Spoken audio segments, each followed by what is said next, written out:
आषाढ महिना संपताच वेध लागतात ते म्हणजे श्रावण महिन्याचे. श्रावण महिन्यामध्ये आपण अनेक पूजा विधी व्रतवैकल्य करत असतो आणि त्याचीच माझी ही सुंदर अशी तयारी. आज आहे दीपामावस्या, त्यानिमित्ताने मी अशा भरपूर गोष्टी केलेल्या आहेत. त्यामध्ये देवांची वस्त्र नवीन तयार केली आणि आसनसुद्धा आज बघा अशा प्रकारे मी तयार करून टाकलेलं आहे.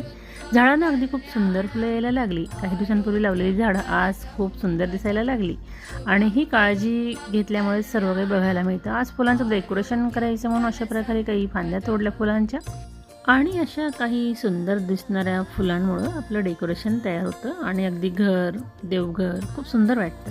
काही जरबेराची फुलंसुद्धा आणली होती आणि काही गार्डनमधीलच फांद्या घेतल्या ग्रीन कलरच्या आणि अशा प्रकारे सुंदर असा बुके तयार केला आणि ठेवला देवघराजवळ. संपूर्ण दिवे उजळून निघाली, अगदी स्वच्छ करून घेतली आणि अशा प्रकारे पायऱ्यासुद्धा ठेवलेल्या आहेत आणि पायऱ्यांवरती दिव्यांची सुंदर अशी मांडणी. आता नैवेद्य वगैरे बनवायचा होता खीर आणि पुरीचा, तर अशी माझी तयारी सुरूच होती. काही समयांना अशा प्रकारे वस्त्र वगैरे घातले आणि थोडंफार डेकोरेशन वगैरे त्यांना केलं आणि सुंदर सजावट पण झाली आणि पूजासुद्धा झाली.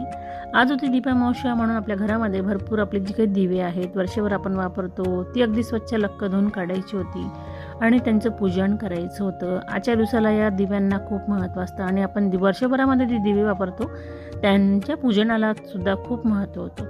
त्याचबरोबर आपल्याला काही दिवे लावायची होती माठाजवळ, उंबरठ्याजवळ, तुळशीजवळ आणि काही शुभ झाडांजवळ. त्यांचंसुद्धा पूजन अगदी खूप सुंदर प्रकारे झालं.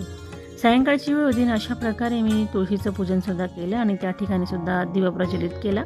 तर हे सर्व काही करत असताना अगदी एकूण एक गोष्ट खूप आठवण करून केलेली आहे. तर नियोजन असतं माझं असं प्रत्येक सणांचं की आज आपल्याला काय करायचं आहे.